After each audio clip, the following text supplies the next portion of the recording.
Welcome, Carm Capriato, the Service Aftermarkets Podcast Pioneer, with the gold standard of aftermarket business podcasts. Join me for Aftermarket Insights as we advance the aftermarket. And as always, know that you'll learn just one thing. Find us on your favorite podcast listening app and remarkableresults.biz or on my YouTube channel. Hey everybody, Carm Capriato back again at the Institute Summit for Remarkable Results Radio. Look, we are having a blast here at the Institute's Summit for 2025. We are theinstitute.com. You're going to hear all kinds of great episodes coming out of this visit here at our conference. So thank you so much to Kent and Cecil and the entire gang here. So much for you to learn over all these episodes that we're recording. Look, here's just a stop and a quick visit with our sponsors. Hey, take your auto care center to the next level, the gold level, with the NAPA Auto Care Gold Certified Program. This program is for the best of the best who can provide a consistent consumer experience and earn the trust of returning and new customers. Talk to your NAPA sales representative about how you can become a gold certified shop. Hey, for over 30 years, NAPA Trax has made selecting the right shop management system easy by offering the best, most comprehensive SMS in the industry. We'll prove to you that Trax is the single best shop management system in the business. Find NAPA Trax on the web at napatracs.com. Also, thanks to AftermarketManagementNetwork.com for information that can help you move your business ahead, and for the free and informative LaborRateTracker.com. I'd like to welcome you to, oh my God, I can't believe, Dr. Jessica Kriegel. I saw your presentation about an hour and something ago on culture. I wouldn't have missed it for the world. And then you talk about a get. In the industry, they say, hey, it'd be neat if you could get, that. I got Jessica, she's in the studio. There she is. We talk about culture so often, Dr. Kriegel, that it's getting to the people. I don't want to hear about culture. Yeah, touchy. Give me a break. Yeah, give me a break. It's touchy-feely. I'm not built to do that. I'm a technician. Look at my hands. These Gen Zers just need to get to work. Yeah. Oh. Yeah. When you talked about the Gen Z slide, it was so impactful, by the way. We don't have time to get into it. Dr. Jessica Kriegel is here on a very short time frame. So I asked her if she would just do one little bitty tidbit from her presentation. But let me tell you a little bit about Dr. Kriegel. She's driven by data. I love that you guys says, I'm a data person. Wow, you must be a high D geek, right? Is that what you are? I am totally a geek. I embrace that. Thank you. She's been on every TV network you could possibly manage. Jessica's a household name for all workplace labor leadership, woman in the workplace and job markets. Her renowned culture equation was acquired by Culture Partners in 2021, where she is currently chief scientist of workplace culture. That's a heavy duty title. I love that. Data science all the way. All right. Well, I want you to walk us through a little bit about your 3-step change equation. Yeah. I know it starts with clarity, alignment, accountability. Work us through that. Yeah. I mean, at any business, at any level, you need those 3 things in order to drive results. You need clarity on what results. What are we trying to accomplish here? We need alignment around that so that everyone in the company is driving towards those results. And then you need accountability because everyone has to take accountability to do that. So the change equation is all about driving first clarity, then alignment, then accountability in order to really get whatever result you want. It's not about making people feel good. It's not about having a culture of Kumbaya or we feel like a family here. It's about how do you get your results? Part that I loved the most in your presentation was the accountability piece, because I think you helped break the code for all the shop owners in the room.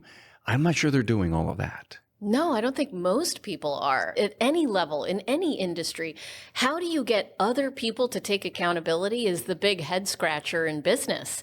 And we can't crack the code unless we break it down into simple steps, a simple 4-part question framework, simple language, because otherwise you're just wishing people were different. So let's do your results pyramid. It's like you said in the class, Google results pyramid. You'll see it. It's everywhere. But walk us through what they are, and let's get into the storytelling piece, because in the limited time that we have with Dr. Kriegel, this storytelling piece rocked me. And you got to tell your story about the hospital.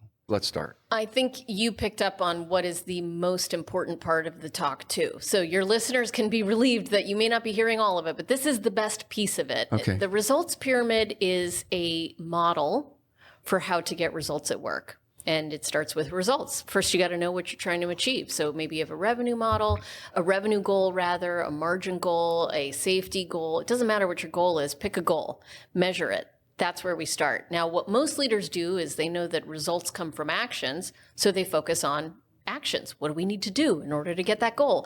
And that's actually the action trap. We call it the action trap because it's short-sighted. And it's exhausting because you end up micromanaging everyone in the shop. You micromanage your team and yourself trying to figure out what do we have to do in order to get the result. And we run out of energy very quickly that way. So the results pyramid suggests that you dig deeper and you go down the pyramid. There's 4 layers of the pyramid. The top layer is results. The second layer is actions. The third layer is the thing that drives our actions, and that is our beliefs. Yeah. We all hold underlying beliefs that motivate us or don't motivate us to take accountability and take the right action that we need in order to drive results. And so if you can change the beliefs that people hold in your company, then they're going to take action. They're going to take accountability and you're going to get the results that you want. And it allows you to get people to do what you need them to do without being told to do so. That's the magic of it. So where do our beliefs come from? They come from the experiences that we have. All of our beliefs, even from a child, they come from the experiences we had with our family, with our school, with our mentors, whatever. So if you as a leader want to change the beliefs on your team so that they will take action that you need them to take, so that they will get the results that you're looking for, you need to create the right experiences. It's all about experience management. I love it. I'm going to tell you a secret. While you were there, I went to my phone and my whatever I keep notes in, and I typed in the word culture. And I've always carried this with me for years, trying to help small business people understand what culture is. I'm not you. I don't have a training. It's just my field. And I want to share with you what I've always carried with me. Yeah. What we do, what we believe in, and who we are. Well, there you go. And so those were, and again, I didn't have actions. I didn't know how to explain it, but I wanted people to get an idea if they were going to work on culture. What we believe, what we do, what we believe in is the fundamental in my mind until I heard you. Oh my God. And you actually widened it out, stretched it up, and brought these 3 action steps with this result pyramid. I fell in love with it. Well, I think those are the same. It's another way of saying the same thing. What we do is the action we take. What we believe is our beliefs. And then who we are is what experiences we create for people. Yeah. I do something, you have an experience with me, that's who you think I am. So I actually think that was a beautiful definition. Culture is the experiences we create that drive our beliefs, that get us our results. I think too many businessmen, ladies that have grown in the industry, started in their backyard, then they rented one bay somewhere, and then they stretched. So many in coaching programs today realize there's so much more to get in life. If it's wealth building, if it's, people started this business because they wanted to help people. That's what it was all about. When you have a car breakdown, people don't want to go to a shop. It's the worst place they want to be. And so what we started to teach people how to get customers to trust you. What we did at our counter, all about, if you will, emotional intelligence and self-awareness and how we were speaking to people. And when you talk about culture, they say, I got to build a greater culture. They can't touch it. And if they can't touch it, they don't know how to do it. And that's what I thought about what you taught us today, is that you can touch it. Yeah. Well, let me tell the hospital story. Please. Because it makes it come to life, Yeah. right? So what do we mean by experiences and how does that actually translate to results? We were working with a emergency department in a hospital, and the head of the department had a problem. She couldn't get the team to fill out paperwork because they're so busy doing their job, they don't have time for paperwork. And so she was only gathering this paperwork. The actual form was called the next of kin form. It's when someone comes into the hospital, you gather their next of kin information, so if something happens, you know who to call. They were only gathering that form 42% of the time. So she had tried everything. She tried translating the form. She tried simplifying the form. She tried training on the form. She did 6 months of effort around improving that 42%, and she moved the needle to 47%. It was barely a result, right? 5% growth is okay, it's better, but 6 months of effort, you would think it would get a little bit better than that. So we helped her ask the question, what is the belief that is getting in the way of people filling out the form? And the belief is, that form is a waste of my time. I'm trying to save lives here. I don't have time to fill out paperwork. And when she understood that that was the belief, we helped her understand she needs to create a new experience that will drive a different belief. So what experience did she lean into? She leaned into a very simple experience, which is storytelling. You are a podcaster. Your job is to tell stories. And you tell those stories to shift beliefs of the people who listen so that they will take new action, so they will get a new result. I mean, that's how as simple as that. Mm-hmm. So she identified 2 true stories. One was a woman who came into the hospital. They did not gather her next of kin information. She ended up falling unconscious.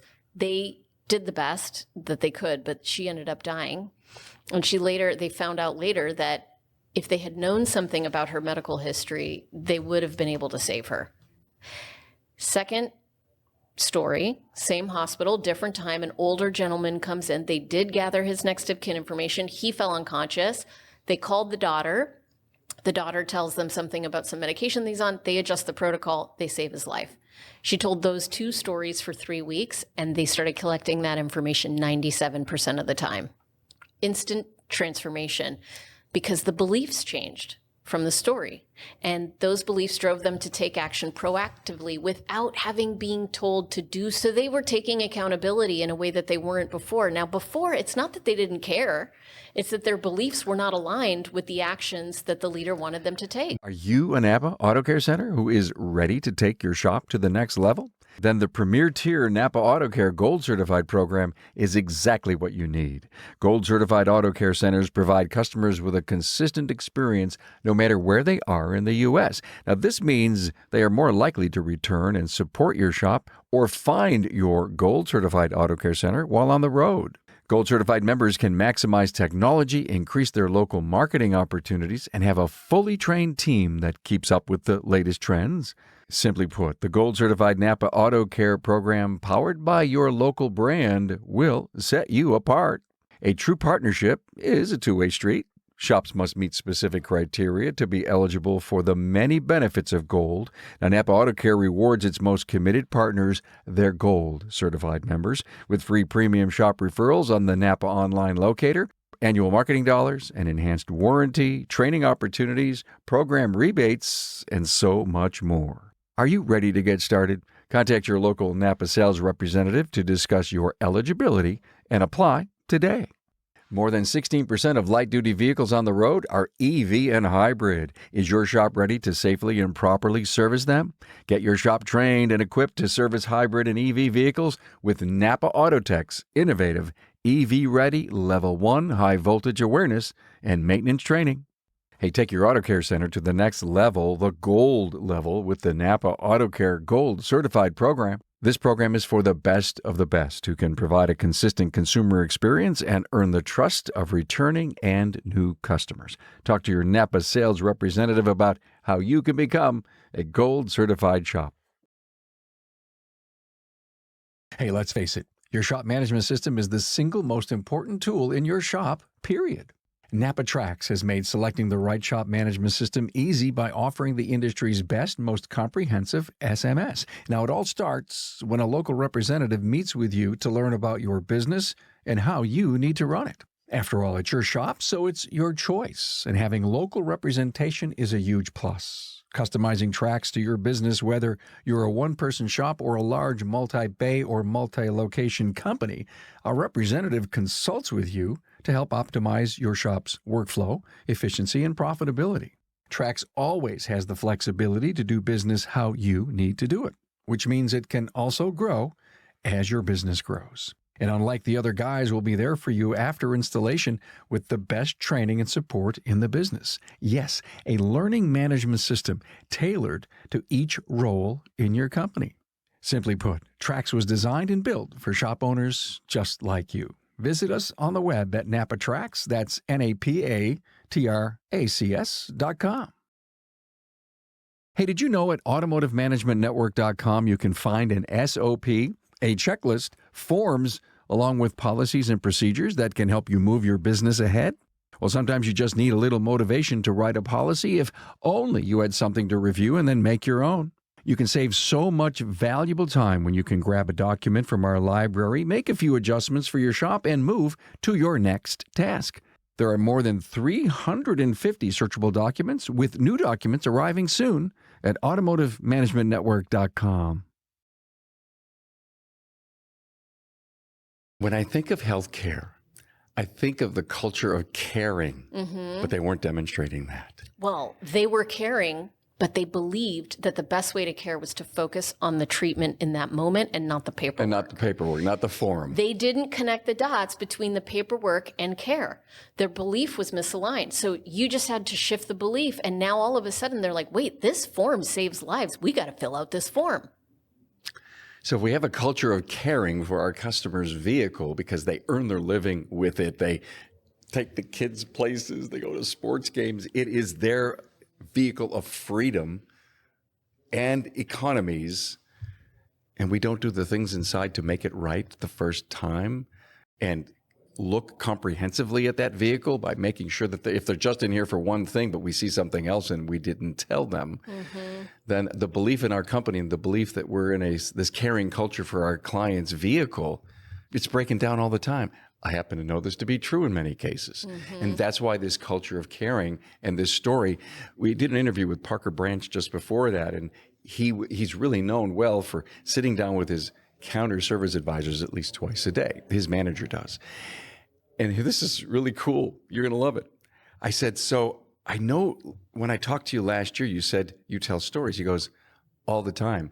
They start their meeting at 11 and 3 every day with their counter service people by saying, tell me a story about what went on today. And so they're all learning from each other. It's a big operation. And you're too busy in your focus in life to know what's going on around you. So everyone has a chance to tell a quick story. I asked him how his culture was. He says, we have room always for improvement. He says, but that storytelling is perfect. And it helps. It's how we do it too. Every meeting that we have, we start with telling a story. We actually start with repeating what our mission statement is, which is to drive results by activating your culture.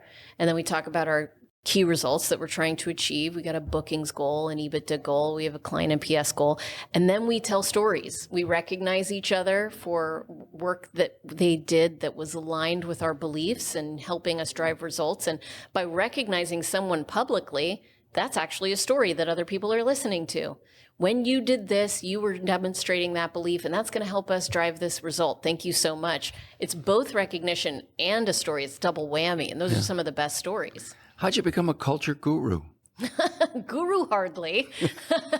I think so. Well, thank you. I wrote a book on generational dynamics when I was in my doctoral school. I went to doctoral program on leadership management, and my dissertation research was on millennials. And so I wrote this dissertation, which I turned into a book. I did one keynote at one event that just took like wildfire. I got 10 events after that, and then I just kind of accidental keynoter. I love that. Yeah. Okay. One of the first couple of slides you had today was Gen Z, and this such an interesting generation. In fact, I read somewhere that they're a lot like boomers. Is that true? Did you ever hear that? Here's the truth about Gen Z. There is no such thing as generations. That's actually the truth. That's what my research revealed. That's what my book told me. And it's shocking for people. Timeline cultures. It's really life stage issues. And then there's the evolution of technology. And you merge life stages and the evolution of technology, and you end up with stereotypes that we put into generational buckets. The millennials were the worst employees of all time 15 years ago. That's when I got interested because I'm a millennial and I was sick of hearing about how annoying I was. So is Tracy. Right? So there I see her nodding. Right? She is like, goodness gracious. Yeah. And then now it's Gen Z. And after that, it'll be Gen Alpha. And so we always, in fact, here's a quote from 2,500 years ago by Socrates, who said, "The younger people today value chatter in the place of hard work, and they're too focused on luxuries." That was 2,500 years ago. The complaints about young people haven't even changed. We're always prone to looking at the younger people and saying, they're not like us. They're worse than us. If only they would do it like us. So there's something in our brain that makes us think that way.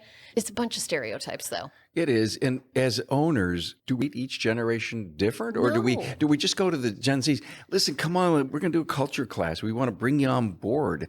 Are they good to want to learn that and live in it? Not only should we not treat each generation different, it's bad to treat each generation different because you're making assumptions about what moves them and what motivates them. And you're putting them in a bucket and saying, well, I've read about you. You like collaboration and technology. I mean, I'm a millennial and we were the social media obsessed generation. I have never had a Facebook account.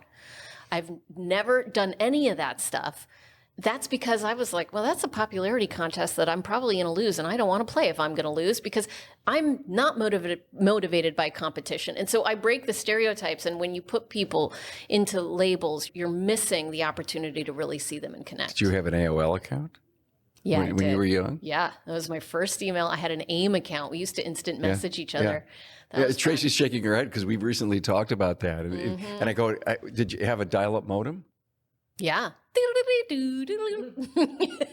Oh, wow. Yeah, I remember. We do sound effects here. Yeah, we sure do. We were chatting about that, forgetting as a dad, watching the kids grow up as millennials. Yeah. And how it's done today. Well, here's what the research actually showed. When it comes to technology, a young person is more likely than an older person to have their cell phone by their face when they sleep. Okay, great. So you see that information and you're like, they're more tech savvy, tech obsessed, et cetera.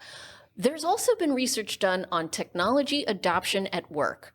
We're going to use this new software, everyone. Let's start using it. The adoption rates of new technology for your job are the same across every generation.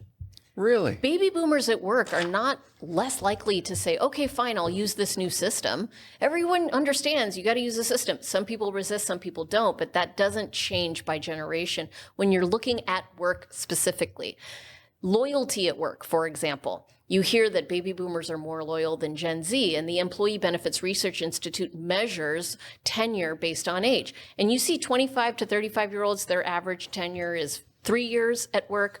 55 to 65, their average tenure is 10 years at work. So you look at that and you're like, see, they're less loyal. Young people don't care.